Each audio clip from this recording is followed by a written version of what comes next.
ဒါလေးကတော့ပြင်ပြီးမှစမ်းထားတာလေးပေါ့နော်အားလုံးပြင်ပြီးပြီဆိုတော့ဒါတေချာအောင်လို့စမ်းထားတာပါဒီကောင်လေးကဘာဖြစ်တာလဲဆိုတော့ power ကလာတယ်ပြီးတော့ on လို့ရတယ်ဒါပေမဲ့ button တချို့အလုံးမလုပ်ဘူးပြီးမပူဘူးပေါ့နော်အပူမတက်ဘူး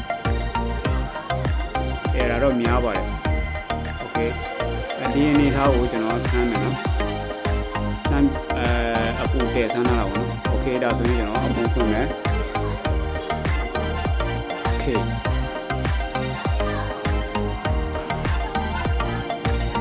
ဒါဆိုရင်တော့ဒါအဆင်ပြေသွားပါပြီ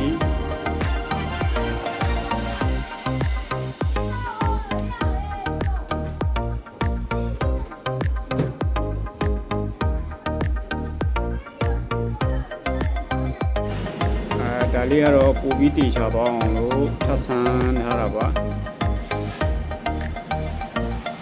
10မိနစ်ခွဲချိန်ထားတာပေါ့နော်10မိနစ်ခွဲချိန်ထားတယ်ဒါပေမဲ့ခဏလေး pause လုပ်လိုက်မယ်နော်သူပူလာတဲ့ဒီခဏဆောင်ကြည့်လိုက်မယ်နော်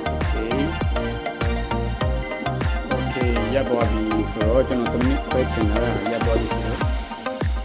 ကြည့်လိုက်မယ်နော်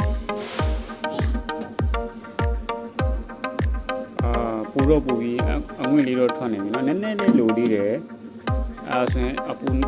ပူပြီးဆိုတော့တေချာရပေါ့เนาะဒါပေမဲ့ပူပြီးတေချာပေါ့အောင်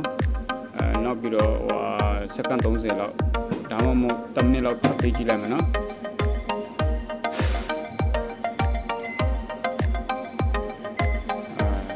10မိနစ်ပေါ့เนาะ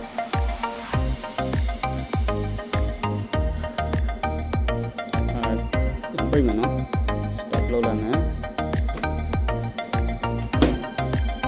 အဲ့လိုပိတ်သွားရမှာပေါ့နော်အဲ့လိုပိတ်သွားရမှာပါဟိုဖြစ်နေโอเคအခုမှအဆင်ပြေတယ်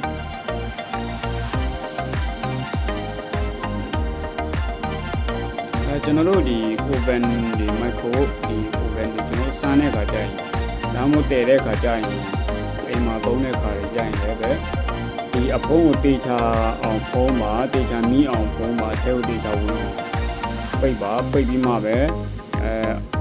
ကျွန်တော်ချက်ချင်တဲ့အပိုင်းတွေကိုဖွင့်ပါနော်အဲ့လိုမဟုတ်ဘဲနဲ့ဒီထဲမှာ door switch တွေက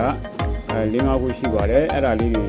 အကောင်လုံးကောင်းအောင်မမီးပဲနဲ့ဒါလေးကအသာလေးပဲထည့်မိထားတာတော့ပိတ်မိထားတာတော့အန်တယ်ရှိပါတယ်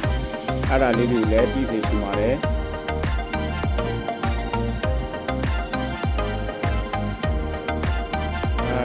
စက္ကန့်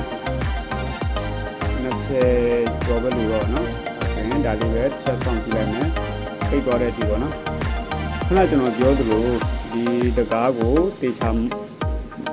မီးအောင်ပိတ်ပါတေချာမီးရပိတ်ပါပိတ်ပြီးမှပဲဘာလို့လို့လဲဆိုတော့ကျွန်တော်ဖွင့်ချင်တဲ့ function လေးတွေဖွင့်ပါเนาะโอเคအဲကျွန်တော်ဖွင့်ပြီးတဲ့အနေအထားတစ်ခုမှာတိုင်းမှာလေးပိတ်သွားရဆိုတော့ကျွန်တော်ချက်ဖွင့်ကြည့်အောင်เนาะ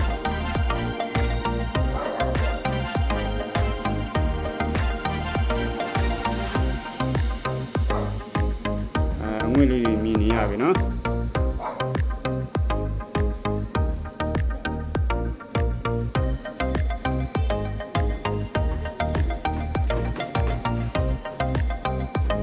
ကျေးဇူးတင်ပါတယ်